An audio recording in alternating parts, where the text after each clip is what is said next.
How's it going, everyone? Tough loss against the Eagles yesterday and sustained a lot of injuries in that game. A lot more. I found out there were a lot more injuries that actually occurred at the game. When I was attending it, there were some injuries that I missed.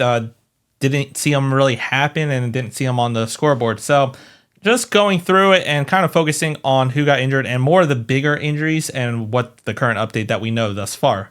So first two, Elton Jenkins left with a stinger. His injury is minor, so he's going to recover fine.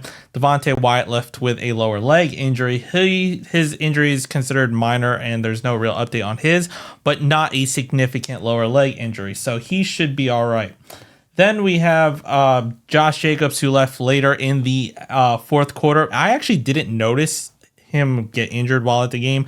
I did notice he was on the sideline and thought it was weird and was wondering what was up. Found out that he also kind of hurt his leg, called a lower leg injury. Nothing severe on his front, but it did hold him out at the later tail end of the game. But nothing significant, and he should be fine going into next season. Then Quay Walker also left in the fourth quarter, was kind of getting looked at by the medical trainer. Didn't notice when his injury happened, but did see him get looked at on the sideline. But nothing significant on his front, so he's fine.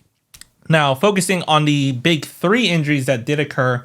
First one, Romeo Doubs, happened in the end zone, left due to a concussion. That one's going to take a little bit to figure out how severe it possibly was. It is a concussion. It's his second one this year. Very frightening seeing it at the game. There is no game next week. The season's over, so he's going to have a lot of time to recover, and hopefully he's better next season. The concussion is very scary, but he was able to get up eventually and walk off with some assistance with the trainers. But officially a concussion, very worrisome though, considering it was his second. And also he did have the Guardian cap on, and it obviously didn't help, but his head hit the ground pretty hard.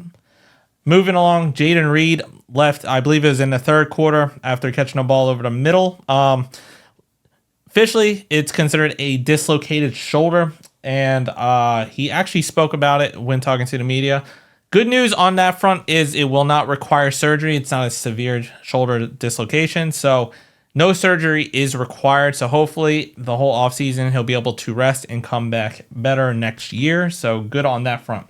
Then the last one is Josh Myers, who is down on the field. Initially, the fear on the field was pretty bad. Looked like he could have possibly tore his ACL, big knee injury.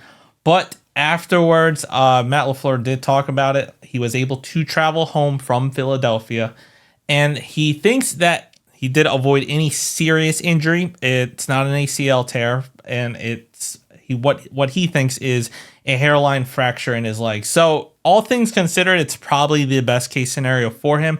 Josh Myers is going to be a free agent, but for Josh Myers, it doesn't look like he sustained a major injury. Got lucky, and it's at best a hairline fracture, which should heal in the offseason. Now, of course, this is what he believes. I'm sure they're going to do some testing and get an MRI to ensure that it is just a hairline fracture and nothing else tore. But the overall look of it afterwards, getting off the field and all, it seems to be very promising for Josh Myers.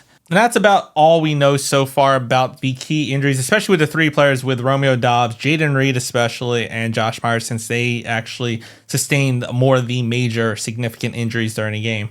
For the rest of the offseason, I'll still be doing videos of pretty much any Packer news that comes out and pretty much anything Packer related that comes amongst this offseason. And so just coming out with an update. Let me know what you think down in the comments. It's going to be an interesting offseason, see how this team gets better, because there's definitely going to be some improvement needed on this team.